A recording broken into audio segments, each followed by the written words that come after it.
കഴിഞ്ഞ ദിവസം നടനും സംവിധായകനും തിരക്കഥാകൃത്തുമായ രഞ്ജിത്തിനെ സിനിമാ ഷൂട്ടിംഗ് സെറ്റിലെ ഒരു കാരവാനിൽ വെച്ച് ഒരു യുവ നടിയെ പീഡിപ്പിക്കാൻ ശ്രമിച്ചു അല്ലെങ്കിൽ പീഡിപ്പിച്ചു എന്ന് കുറ്റം ചാർത്തി പോലീസ് അർദ്ധരാത്രിയിൽ അറസ്റ്റ് ചെയ്തു. നമ്മൾ സാധാരണഗതിയിൽ ഒരാളെ അറസ്റ്റ് ചെയ്തു കഴിഞ്ഞാൽ പിറ്റേ ദിവസം കോടതിയിൽ മജിസ്ട്രേറ്റിന് മുന്നിലാണ് ഹാജരാക്കുന്നത്. എന്നാൽ ഈ സംവിധായകനെ അറസ്റ്റ് ചെയ്ത് ഹാജരാക്കിയത് കോടതിയിലല്ല, മറിച്ച് മജിസ്ട്രേറ്റിൻ്റെ വസതിയിലായിരുന്നു.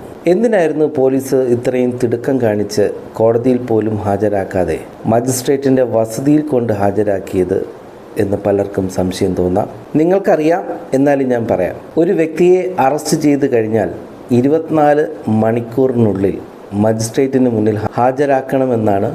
അത്തരത്തിൽ ഹാജരാക്കാതിരുന്നു കഴിഞ്ഞാൽ പോലീസിൻ്റെ ഭാഗത്ത് വീഴ്ചയാണ്. പോലീസിന് ഡിപ്പാർട്ട്മെൻറ്റൽ എൻക്വയറി വരാം, സ്റ്റേറ്റിന് കോമ്പൻസേഷൻ വരെ കൊടുക്കേണ്ടി വരും എന്ന് DK Basu versus state of west Bengal എന്ന് പറയുന്ന നിർണായകമായ ഒരു കേസിൽ സുപ്രീം കോടതി പറഞ്ഞിട്ടുണ്ട്. ആ കേസിൽ വ്യക്തമായിട്ട് ഒരു പ്രതിയെ അറസ്റ്റ് ചെയ്യുമ്പോൾ എന്തൊക്കെ കാര്യങ്ങൾ, എന്തൊക്കെ നടപടിക്രമങ്ങൾ പാലിക്കണമെന്ന് വ്യക്തമായിട്ട് പറഞ്ഞിട്ടുള്ളത്. ഏതൊക്കെ സാഹചര്യങ്ങളാണ് ഒരു വ്യക്തിയെ മജിസ്ട്രേറ്റിൻ്റെ വസതിയിൽ ഹാജരാക്കേണ്ടി വരുന്നത്? അറസ്റ്റ് നടക്കുന്നത് വൈകുന്നേരങ്ങളിലാണെങ്കിൽ, പിറ്റേ ദിവസം ഹോളിഡേയോ സൺഡേയോ ആണെങ്കിൽ കോടതി പ്രവർത്തിക്കുന്നതല്ല. സോ അത്തരം ഘട്ടങ്ങളിൽ 24 മണിക്കൂറിനുള്ളിൽ കോടതിയിൽ ഹാജരാക്കാൻ കഴിയാത്ത ഘട്ടങ്ങളിലാണ് മജിസ്ട്രേറ്റിൻ്റെ വസതിയിൽ ഹാജരാക്കുന്നത്. പ്രതിക്ക് ഒരു സീരിയസ് ആയിട്ടുള്ള ഇഞ്ചുറി പറ്റിയിട്ടുണ്ടെങ്കിൽ, മെഡിക്കൽ കണ്ടീഷൻ പ്രതിയുടേത് വളരെ മോശമാണെങ്കിൽ, മെഡിക്കലായിട്ട് പ്രതി ഫിറ്റ് അല്ലെങ്കിൽ മജിസ്ട്രേറ്റിൻ്റെ വസതിയിൽ ഹാജരാക്കാറുണ്ട്. കാരണം അത്രയും നേരം പ്രതിക്ക് ആരോഗ്യപരമായിട്ടുള്ള കാരണങ്ങൾ കാരണം സ്റ്റേഷനിൽ നിൽക്കാൻ പറ്റാതെയൊക്കെ വരുമ്പോൾ മജിസ്ട്രേറ്റിൻ്റെ വസതിയിൽ തന്നെ ഹാജരാക്കും.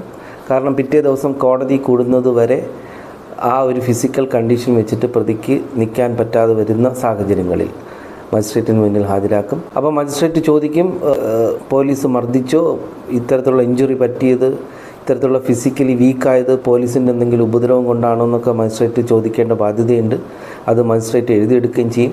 ഈ കാര്യങ്ങളൊക്കെ പോലീസിനെതിരെ നാളെ ഒരു കേസ് വരുമ്പോൾ അത് എവിഡൻസായിട്ട് ഉപയോഗിക്കുകയും ചെയ്യും. പോലീസ് ഉപദ്രവിച്ചത് കൊണ്ടല്ല ഇങ്ങനെ ഒരു ഇഞ്ചുറി പറ്റിയത്, അല്ലെങ്കിൽ ഇത്തരമുള്ള ഒരു ആരോഗ്യം മോശമായത് എന്നവർ മൊഴിയെടുത്തു കഴിഞ്ഞാൽ പിന്നെ പോലീസിന് അത് അനുകൂലമാണ്, അല്ല തിരിച്ചു പറഞ്ഞാൽ അത് പോലീസിന് പ്രതികൂലമാണ്. പക്ഷേ രഞ്ജിത്തിനെ അറസ്റ്റ് ചെയ്തത് ഈവനിങ് ആണെങ്കിലും പിറ്റേ ദിവസം കോടതിയിൽ ഹാജരാക്കിയാൽ മതിയായിരുന്നു.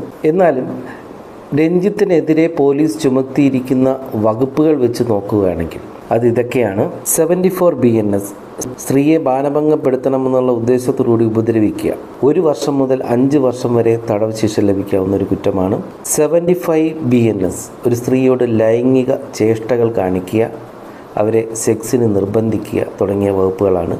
അത് 3 വർഷം വരെ തടവ് ശിക്ഷ ലഭിക്കാവുന്ന കുറ്റമാണ്. 75 സബ് ക്ലാസ് 1, സബ് ക്ലാസ് 2 എന്നൊക്കെ പറയുന്നത് സ്ത്രീയെ സെക്സിന് വേണ്ടി നിർബന്ധിക്കുകയാണ്. പിന്നെ BNS 79, ഒരു പുരുഷൻ്റെ പ്രൈവറ്റ് പാർട്ട് സ്ത്രീയുടെ മുന്നിൽ പ്രദർശിപ്പിക്കുക. വയസ്സാങ്കാലത്ത് രഞ്ജിത്ത് അങ്ങനെയൊക്കെ ചെയ്തു എന്നാണ് പോലീസ് പറയുന്നത്, അന്വേഷിക്കട്ടെ. പിന്നെയുള്ളത് BNS 127 ആണ്, റോങ്ഫുൾ കൺഫൈൻമെൻറ്റ്, ഒരു വ്യക്തിയെ അങ്ങോട്ടും ഇങ്ങോട്ടും പോകാൻ പറ്റാത്ത രീതിയിൽ തടഞ്ഞു വെക്കുക. ഈ BNS 79-ഉം BNS 127-ഉം ബെയിലബിളാണ്, ബാക്കിയെല്ലാം നോൺ ബെയിലബിളാണ്. എങ്കിൽ പോലും 5 വർഷം വരെ തടവ് ശിക്ഷ മാത്രമേ ഉള്ളൂ. അപ്പം സാധാരണഗതിയിൽ കോടതിയിൽ നല്ലൊരു വാദം പറഞ്ഞു കഴിഞ്ഞാൽ ബെയിൽ കിട്ടാവുന്ന ഒരു ഒഫൻസാണ്. അങ്ങനെ കോടതിയിൽ ഹാജരാക്കി കഴിഞ്ഞാൽ വക്കീലൊരു നല്ല വാദം പറഞ്ഞു കഴിഞ്ഞാൽ ചിലപ്പോൾ രഞ്ജിത്തിന് ബെയിൽ കിട്ടാൻ സാധ്യതയുള്ളത് കൊണ്ട് രഞ്ജിത്തിൻ്റെ ആരോഗ്യനില മോശമാണ് എന്നൊക്കെ പറഞ്ഞിട്ട് കോടതി കൂടുന്നതിന് മുമ്പേ വസതിയിൽ കൊണ്ട് ഹാജരാക്കുകയാണ് ഉണ്ടായത്. അപ്പം മജിസ്ട്രേറ്റ് ചോദിക്കുന്നുണ്ട് വക്കീലുണ്ടോ എന്നൊക്കെ. കാരണം ഈ വെളുപ്പാങ്കാലം രാവിലെ വക്കീലിനൊക്കെ കിട്ടാൻ ബുദ്ധിമുട്ടാണ്. ആരും കോടതിയിൽ ഹാജരാക്കുന്നില്ലേ വക്കീലന്മാർ വിചാരിക്കുള്ളൂ. പക്ഷേ നേരെ ഈ മജിസ്ട്രേറ്റിൻ്റെ വസതി കൊണ്ട് ഹാജരാക്കുമെന്ന് നോർമലി ആരും കരുതില്ല.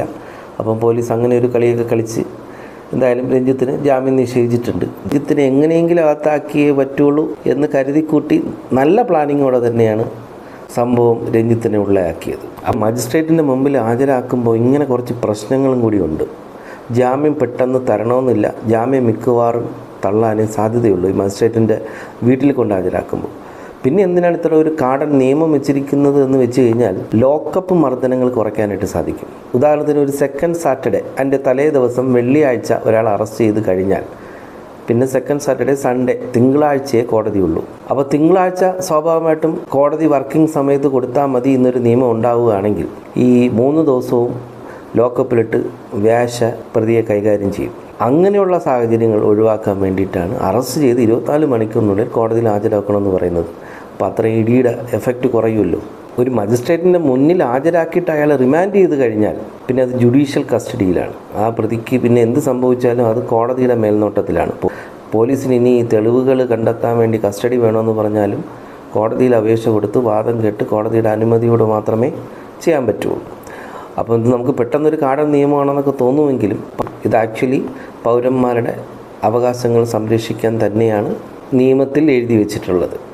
പിന്നെ പോലീസുകാർ അവരുടെ ചില താല്പര്യങ്ങൾക്കനുസരിച്ച് നിയമത്തിൻ്റെ പഴുതിലൂടെയൊക്കെ ഇങ്ങനെയൊക്കെയുള്ള ചില റിമാൻഡുകളൊക്കെ നടത്താറുണ്ട്. അതിപ്പോൾ പറഞ്ഞിട്ട് കാര്യമില്ല, ഒരു നാണയത്തിന് 2 വശങ്ങളുണ്ടാവുമല്ലോ. അതുപോലെ തന്നെ പോലീസ് മുമ്പ് ചെയ്യുന്ന എന്തെന്ന് വെച്ച് കഴിഞ്ഞാൽ ചോദ്യം ചെയ്യാനെന്ന് പറഞ്ഞിട്ട് സ്റ്റേഷനിലോട്ട് വിളിപ്പിക്കും. എന്നിട്ട് 2-3 ദിവസം അവിടെ ഇട്ട് ചോദ്യം ചെയ്തതിന് ശേഷം അറസ്റ്റ് ചെയ്യും. അപ്പോൾ അറസ്റ്റ് എഫക്റ്റ് ആവുന്ന ആ സമയം തൊട്ട് പിന്നെ 24 മണിക്കൂറിനുള്ളിൽ കോടതിയിൽ ഹാജരാക്കിയാൽ മതിയല്ലോ. അത് ബഹുമാനപ്പെട്ട കേരള ഹൈക്കോടതി കണ്ടുപിടിച്ചിട്ട് പറഞ്ഞു, എപ്പോഴാണോ ഒരു എഫക്റ്റീവ് കസ്റ്റഡി നിങ്ങൾ പ്രതിയെ എടുക്കുന്നത് അത് അറസ്റ്റായിട്ട് കണക്ക് കൂട്ടും. സ്റ്റേഷനിൽ 2-3 ദിവസം പ്രതിയെ ചോദ്യം ചെയ്യാനൊന്നും പറഞ്ഞ് വെക്കാനൊന്നും പറ്റില്ല. എപ്പോഴാണോ നിങ്ങൾ കസ്റ്റഡിയിൽ എടുക്കുന്നത്, ചോദ്യം ചെയ്യാനായാലും ശരി അല്ലെങ്കിൽ ശരി, അത് അറസ്റ്റായിട്ട് കണക്ക് കൂട്ടും. പോലീസിൻ്റെ കസ്റ്റഡിയിലായതിനു ശേഷം 24 മണിക്കൂറിനുള്ളിൽ മജിസ്ട്രേറ്റിന് മുന്നിൽ ഹാജരാക്കിയേ പറ്റുള്ളൂ എന്ന് അനവധി ഹൈക്കോടതി സുപ്രീം കോടതി റൂളിങ്ങുകൾ ഉണ്ടായിട്ടുണ്ട്. അറസ്റ്റ് മാങ്ങാത്തിലേക്ക് അങ്ങ് നിൽക്കട്ടെന്ന ഈ രഞ്ജിത്തിനെ പോലീസ് അറസ്റ്റ് ചെയ്യുന്നതിനെ പറ്റി അണ്ണൻ എന്തിനാണ് അഭിപ്രായം?